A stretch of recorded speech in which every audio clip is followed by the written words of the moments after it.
नमस्कार मेरे युवा साथियों, मैं श्रवण कुमार प्रजापत लेकर हाजिर हुआ हूं आपके सामने राजस्थान जीके का एक नया इतिहास विषय का टॉपिक, मारवाड़ का इतिहास।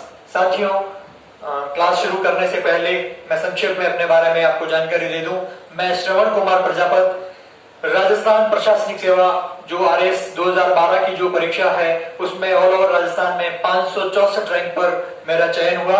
वर्तमान में मैं सहकारिता विभाग में एक अधिकारी के रूप में अपनी सेवाएं दे रहा हूं। साथियों, शुरू से ही पढ़ाने का जो मेरा शौक था, क्योंकि मैं RS में सिलेक्शन से पहले एक शिक्षक के रूप में अपनी सेवाएं देता था, तो पढ़ाने का शौक आज भी बरकरार है। तो जब भी समय मिलता है, सहकारी विभाग गवर्नमेंट जब काम से सारा समय निकाल के सैटरडे संडे जब भी टाइम मिलता है तो मैं अपने उस हॉबी को जरूर पूरा करता हूं। तो मैं आज फिर से आपके सामने लेकर पेश हुआ हूं राजस्थान का इतिहास विषय का जो टॉपिक है, मारवाड़ का इतिहास। हमने YouTube पर एक चैनल बनाया है, Rajasthan art and culture by Shravan Prajapat. उसमें मैंने पिछली कुछ कक्षाओं के अंदर जो है राजस्थान की हस्तकलाएं, लोक कलाओं की जो कक्षा ली थी, उसके अलावा मैंने जो है राजस्थान का जो साहित्य, भाषाएं और बोलियां वाला जो टॉपिक है वो भी लिया था। इस तरह से हम अलग अलग समय में अलग अलग टॉपिक्स लेते हैं। तो मैं आज का अपना जो टॉपिक शुरू करने जा रहा हूं, मारवाड़ का इतिहास। साथियों, इतिहास विषय बहुत ही रुचिप्रद और विस्तृत विषय है। मैं बात करूं अगर राजस्थान के इतिहास की, तो अनेक प्रकार के जो राजवंश जो है हमारे राजस्थान के अलग अलग धरा पर शासन रहा है। जैसे कि मैं बात करूं मारवाड़ की, तो मारवाड़ में जो है राठौड़ राजवंश का शासन रहा है। मैं जो है चौहान वंश का जो शासन अजमेर और आसपास के क्षेत्र में रहा है। ढूंढाड़ का जो क्षेत्र है वहां पे कछवाहा वंश के शासकों का शासन रहा है। हम मेवाड़ की ओर दृष्टि डालें तो वहां पर जो है गुहिल वंश का शासन, जो सिसोदिया वंश है उनका शासन वहां रहा है। जैसलमेर के अंदर भाटी राजपूतों का शासन रहा है। सिरोही में देवड़ा राजपूतों का शासन रहा है। इस तरह से अलग अलग भूमि पर अलग अलग रियासतों में अलग अलग प्रकार के राजवंशों का शासन रहा है। तो उनका हम समय समय पर जो विभिन्न क्लासेस है, उन क्लासेस के अंदर हम सभी विषयों का जो है अध्ययन समय समय पर करेंगे। तो ठीक है, मैं आज शुरू करने जा रहा हूं मारवाड़ का इतिहास। साथियों, हमारा जो मारवाड़ की जो धरा है, भूभाग है मारवाड़ पर, यहाँ पर ऐसा कि आप जानते होंगे कि राठौड़ राजवंश का शासन शुरू से ही रहा है, राठौड़ वंश। साथियों, राठौड़ वंश जो है, इसकी अगर हम उत्पत्ति की बात करें तो यह माना जाता है राष्ट्रकूट से बना है। ध्यान रखेंगे, राठौड़ जो शब्द है, राठौड़ शब्द की जो उत्पत्ति की अगर हम बात करें तो यह शब्द जो है राष्ट्रकूट, इससे बना है।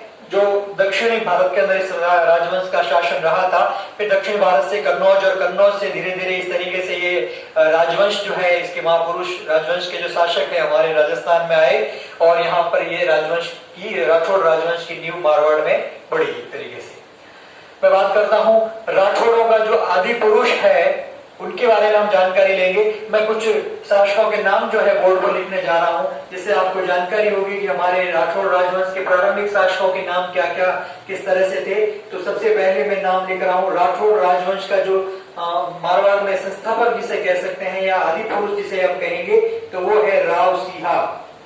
राव सिंहा, इनको मारवाड़ में राठौड़ों का संस्थापक या आदि पुरुष, राठौड़ों का आदि पुरुष कहते हैं। 1240 इनका जो समय पीरियड जो था, 1240 ईस्वी के जो आसपास जो है इनका समय पीरियड था। ये राव सिंहा, ऐसे माना जाता है कि कन्नौज से जो है ये पालीवाल ब्राह्मणों के साथ में हमारे यहाँ मारवाड़ आते हैं और बाड़मेर में खेड़ नामक जो जगह है वहां पे इन्होंने अपनी राजधानी बनाई थी प्रारंभ के अंदर। और इस तरीके से जो है पाली जिले में बिट्ठू गांव में इनकी छतरी भी स्थापित है और इनको राठौड़ों का आदि पुरुष माना जाता है। राव सिंहा के बाद में मैं अगर किसी जो नेक्स्ट शासक जो थे उनकी मैं अगर बात करूं तो राव दुहड़ जी, राव दुहड़ ये नेक्स्ट शासक हुए थे। राव दुहड़ के बाद में अगर मैं बात करूं, मल्लीनाथ जो है इस तरह के शासक हुए मारवाड़ के अंदर। मल्लीनाथ के बाद में मैं बात करूं अगर आगे, नेक्स्ट जो है राव चूड़ा जो है, चूड़ा नामक शासक हुए। चूड़ा के बाद में अगर हम बात करें राव रणमल की बात करेंगे, रणमल। और रणमल के जस्ट नेक्स्ट जो राजा बने थे वो बने थे राव जोधा। रणमल के बाद में जो नेक्स्ट राजा बने थे राव जोधा। क्योंकि हमने पढ़ाई के दरमियान राव जोधा का नाम आपने जरूर सुना होगा कि जोधपुर की स्थापना जो है राव जोधा जी ने की थी। ये हम अलग अलग पुस्तकों में अमूमन पढ़ लेते हैं, ठीक है। तो राव जोधा से भी पहले जो है इतने प्रकार के जो शासक हुए हैं, राव सिंहा, फिर राव दुहर, मल्लीनाथ जी, राव चूड़ा, राव रणमल के बाद में राव जोधा। साथियों, वैसे जो राजस्थान मारवाड़ का जो इतिहास है राव जोधा से मुख्यतः शुरू होता है, लेकिन थोड़ी थोड़ी जानकारी हम इनके बारे में भी जानेंगे, ध्यान रखेंगे। तो राव सिंहा जो है उसके बारे में हमें केवल इतना ही ध्यान रखेंगे कि इन्हें राठौड़ों का आदि पुरुष या मारवाड़ में राठौड़ वंश का संस्थापक कहा जाता है। इनको मारवाड़ में राठौड़ों का संस्थापक भी कहेंगे राव सिंहा को, ठीक है। राव सिंहा के बाद में जो राव दुहड़ है, इनके बारे में केवल एक जानकारी हमें रखनी है कि इन राव दुहड़ ने इन्होंने कर्नाटक से देवी की जो मूर्ति है वहां से उठा के लाए। नागणेची माता की जो मूर्ति है आप कर्नाटक से लेके आते हैं और बाड़मेर जिले में जो नागाना गांव है उस नागाना गांव में स्थापित करते हैं। तो वर्तमान में भी आपको जानकारी होगी कि नागाना गांव बाड़मेर में राठौड़ राजवंश की जो कुल देवी है नागणेची माता, वहां इनका मंदिर स्थापित है। तो दुहड़ जी ने जो है नागाना गांव के अंदर नागणेची माता के मंदिर का निर्माण करवाया। नागणेची माता मंदिर, नागणेची माता मंदिर का जो निर्माण करवाया है राव दुहड़ ने, ये करवाया है। गांव है नागाना, नागाना गांव है बाड़मेर जिले के अंदर पड़ता है, बाड़मेर, ठीक है। इस तरीके से इनका ये हो जाएगा। नागणेची माता साथियों राठौड़ों की कुल देवी है, ध्यान रखेंगे। राठौड़ राजवंश की जो है कुल देवी है। हम राठौड़ पढ़ रहे हैं तो ऑब्वियसली ध्यान रखेंगे ये राठौड़ों की कुल देवी है। विभिन्न राजवंशों की कुल देवी अलग अलग हुई है। मारवाड़ में राठौड़ों की जो है ये नागणेची माता है। हम जैसलमेर के भाटी राजवंशों की बात करें तो स्वांगिया माता है। हम कछवाहों की बात करेंगे तो जमुवाई माता जो है वहां की है। इस तरह से अलग अलग राजवंशों की जो अलग अलग कुल देवियां हैं हम अलग अलग टॉपिक पे पढ़ेंगे। इस तरीके से ये हो जाएगा। राव दुहड़ के बाद में एक मल्लीनाथ जी हुए थे जो एक प्रमुख लोक देवता भी माने जाते हैं राजस्थान के मल्लीनाथ जी। आपका जो क्षेत्र कार्य क्षेत्र रहा है तो मल्लीनाथ जी के कारण बाड़मेर का मालानी क्षेत्र है वो आपकी कर्म भूमि होने के कारण मालानी कहलाता है। मल्लीनाथ जी के बाद में मैं बात करूंगा राव चूड़ा की। तो चूड़ा भी प्रमुख शासक हुए हैं और राव चूड़ा की खास बात यह है कि एक तरीके से देखेंगे तो जोधपुर में मारवाड़ के जो राठौड़ों की जो राजधानी है मुख्यतः मंडोर, वो राव चूड़ा के समय में बनी थी, ध्यान रखेंगे। मंडोर जो है राजधानी राव चूड़ा के समय में राठौड़ों की राजधानी मंडोर बनी थी, ध्यान रखेंगे मंडोर। इसके पीछे भी एक बहुत इंटरेस्टिंग कहानी है कि मंडोर राजधानी कैसे बनती है। तो हमें ध्यान देना है कि जो राव चूड़ा है इनका जो विवाह है उस समय जो हमारा मारवाड़ का जो क्षेत्र है यहाँ पर गुर्जर प्रतिहार के शासक इंद्रजीत का शासन रहा हो, उस समय था इंद्रजीत का शासन, जिसे इंदा भी कहते हैं, शासक इंदा भी कहा गया है और पूरा नाम इंद्रजीत था गुर्जर प्रतिहार वंश का। तो उस राव इंद्रजीत ने अपनी पुत्री का जो विवाह है वो चूड़ा के साथ में करवाया था और जो मंडोर का जो क्षेत्र है वो दहेज में दिया था। एक तरीके से मंडोर वाला जो क्षेत्र है वो दहेज में दिया था राव चूड़ा को, इसीलिए जो मंडोर है वो राठौड़ों की राजधानी बन गई थी अब एक तरीके से। फिर राव चूड़ा के बाद में, चूड़ा की एक बात इंपॉर्टेंट ये भी याद रखते कि चूड़ा की जो बहन थी हंसाबाई, उसका विवाह जो है मेवाड़ के राणा मोकल के साथ हुआ था। वैसे इसके पीछे कहानी है, जब हम मेवाड़ का इतिहास पढ़ेंगे तो आपको बताई जाएगी कि चूड़ा की जो बहन है हंसाबाई, उनका विवाह तो वैसे कुंवर चुंडा के लिए प्रस्ताव भेजा था, लेकिन वो चुंडा को शादी ना करके राणा मोकल से विवाह हो गया था और राणा मोकल का ही पुत्र जो है कुंभा मेवाड़ का बहुत बड़ा शासक आगे जाके बनता है। तो ये राव चूड़ा है। चूड़ा के बाद में एक राजा रणमल होते हैं। रणमल के बाद में जो नेक्स्ट राजा है राव जोधा। तो साथियों मैं राव जोधा के बारे में आपको विस्तृत रूप से पढ़ाने जा रहा हूं। राव जोधा,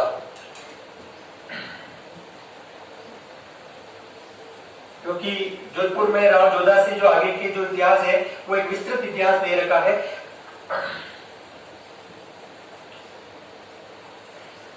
ध्यान देंगे हम सभी बोर्ड पे। राव जोधा, राव जोधा।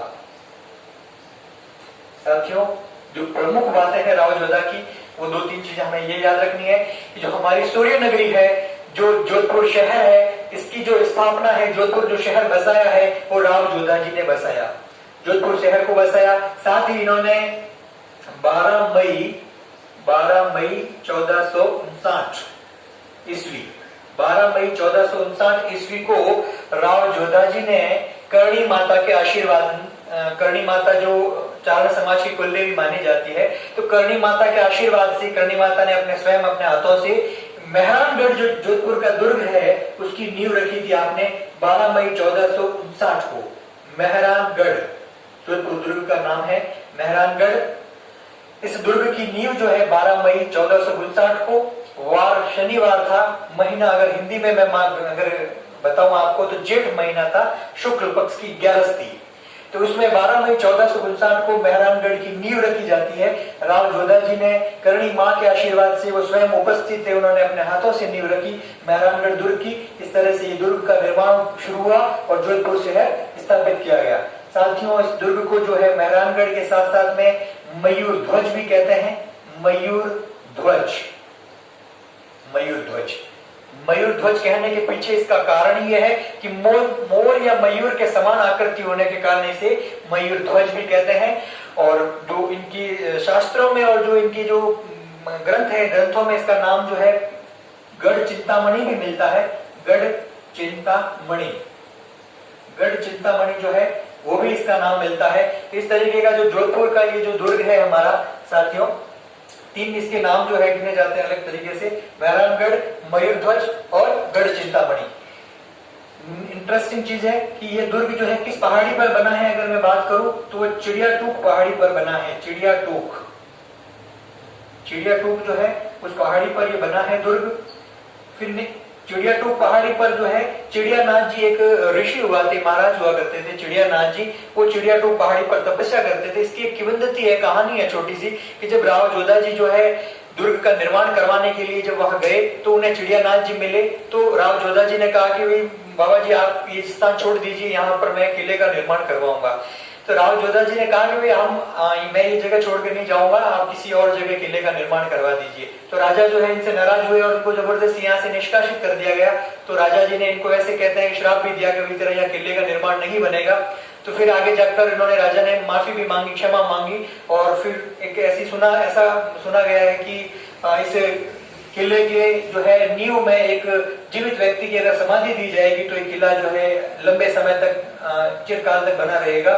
तो राजा राम मेघवाल जो है उस व्यक्ति ने स्वेच्छा से जो इस किले के अंदर जो है अपनी जीवित समाधि, जीवित जो है बलि दी थी। राजा राम मेघवाल, राजा राम मेघवाल एक व्यक्ति हुए थे, इन्होंने जो है मेहरानगढ़ दुर्ग की नींव में अपने स्वेच्छा से जो है अपनी जीवित बलि दी थी, ताकि किला अक्षुण बना रहे लंबे समय तक, सदियों तक। इस तरह से किले का निर्माण करते हैं। साथियों, इस किले के अंदर जो मैं आपको जानकारी दे दूं, वैसे तो डिटेल में हम जानकारी जो है राजस्थान के जब दुर्ग पढ़ेंगे तब देंगे, लेकिन फिर भी मैं बता दूं साथियों, ये जो मेहरानगढ़ का जो किला है, इस किले में जो है चामुंडा माता का एक मंदिर स्थापित है, नागणीची माता का भी मंदिर स्थापित है। और उसी चामुंडा माता मंदिर के अंदर पिछले कुछ साल पहले 2008 के अंदर एक बहुत बड़ी भगदड़ भी मची थी, जिसमें सैकड़ों युवा पुरुषों की जान भी गई थी। मेहरानगढ़ जो हादसा हुआ था, और उसके लिए जस्टिस जसराज चोपड़ा नामक कमेटी का भी गठन किया गया था उस जांच के लिए, तो वो भी हमें आना चाहिए। तो राव जोधा जी जो है इन्होंने इस 12 मई 1459 को मेहरानगढ़ का जो है निर्माण किया और जोधपुर की स्थापना करवाई। एक तरीके से जोधपुर किले का निर्माण कराया। किले में जो है अलग अलग प्रकार की सारे महल और अलग अलग है, तो हम महलों के अंदर डिटेल से पढ़ेंगे। राव जोधा जी के बाद में नेक्स्ट जो अगला जो शासक है साथियों, वो मैं बताना चाहूंगा। राव जोधा जी के जो एक पुत्र राव बीका हुए थे, एक राव दूधा हुए थे और एक राव जो है सातल हुए थे साथियों। 3 इनके पुत्र थे, मैं यहाँ लिख देता हूं पर। राव एक बीका के अलावा एक सातल देव के अलावा एक राव दूधा। तो बीका, सातल देव, दूधा। साथियों, जो बीका थे, राव बीका, वो बीकानेर की तरफ चले गए और उन्होंने एक नया शहर बनाया, राव बीका ने बीकानेर शहर बसाया। ठीक है। जो राव दूधा थे, ये मेड़ता की तरफ चले गए, जिसे हम मीराबाई के दादाजी के नाम से भी, जो है मीराबाई के दादाजी थे ये राव दूधा, तो ये मेड़ता चले गए, वहां पर रियासत में शासन किया। पीछे बच्चे जो है राव सातल देव। तो सातल देव राव जोधा के बाद में नेक्स्ट जो राजा बने, नेक्स्ट जो राजा जोधपुर के, वो सातल देव बने साथियों। सातल देव की जो बात है, केवल एक ही बात आप याद रखना सातल देव की, बाकी कोई बड़ी घटना इनके समय में नहीं हुई थी। सातल देव के समय में एक चीज ध्यान रखेंगे, सातल देव के समय में जो है, मैं आपको बता देता हूँ, सातल देव के समय में जो अजमेर वाली जो रियासत थी, अजमेर के अंदर जो शासक जो था मल्लू खां, ये अजमेर में शासक था मल्लू खां। और इसका जो सेनापति था साथियों वो था घुड़ले खां। सातल देव मारवाड़ का शासक, अजमेर का शासक मल्लू खां का सेनापति है घुड़ले खां। इन्होंने क्या किया साथियों कि जो पिपाड़ जो है जगह है पिपाड़, तो पिपाड़ के पास में किसी मंदिर से कहते हैं 140 कन्याओं का जो कंवारी कन्या है अविवाहित, उनका अपहरण करके ये अजमेर की तरफ लेके जाने लगे। तो जब ये खबर पता चली सातल देव को, तो ये सेना लेकर इनके पीछे गए और जाकर युद्ध लड़ा। युद्ध के अंदर मल्लू खां जो है मारे गए और घुड़ले खां भी मारा गया। इस तरह से उन कन्याओं को वापस उनके आतंकी लोगों से छुड़ाया गया और इस तरीके से छुड़ाकर जो घुड़ले खां का सिर जो है उस युद्ध में काट दिया गया था। और इस खुशी में और इस विजय के रूप में जो है मारवाड़ के अंदर एक नृत्य और एक क्या कह सकते हैं एक उत्सव भी मनाया जाता है, घुड़ला उत्सव। ठीक है, तो घुड़ला उत्सव जो मनाया जाता है चैत्र कृष्ण अष्टमी को केवल और केवल जोधपुर में मनाया जाता है। घुड़ला नृत्य भी कह सकते हैं, घुड़ला नृत्य या घुड़ला उत्सव।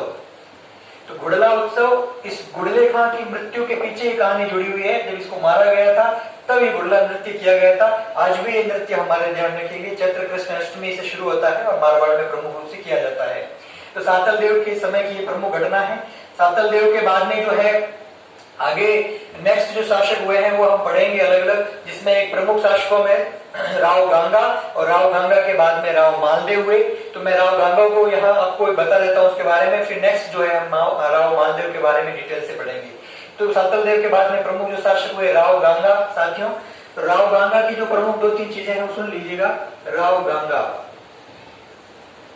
गांगा इसके बारे में ज्यादा तो डिटेल से ज्यादा कुछ नहीं, एक चीज याद रखेंगे कि इस राव गांगा ने खानवा के युद्ध में जो 1527 ईस्वी में हुआ था, खानवा का युद्ध, खानवा साथियों भरतपुर के अंदर आया हुआ है रूपवास तहसील में। तो खानवा के युद्ध में राव गांगा ने अपने पुत्र मालदेव को 4000 सैनिक देकर भेजा था राणा सांगा की सहायता के लिए।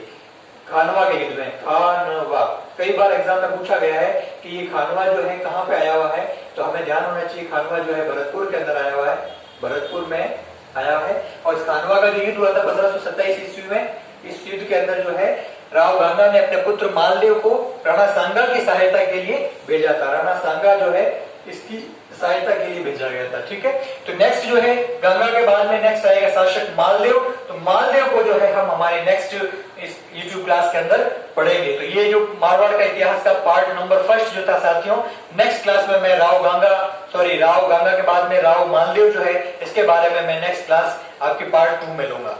साथियों, अगर आपने मेरे इस YouTube चैनल को अगर सब्सक्राइब नहीं किया है तो मेरा पुनः निवेदन है आपसे कि आप इस YouTube को चैनल को सब्सक्राइब करें और ताकि जो है आपको नेक्स्ट नोटिफिकेशन इस क्लास का मिल सके, तो आप जरूर सब्सक्राइब करें। Thank you so much.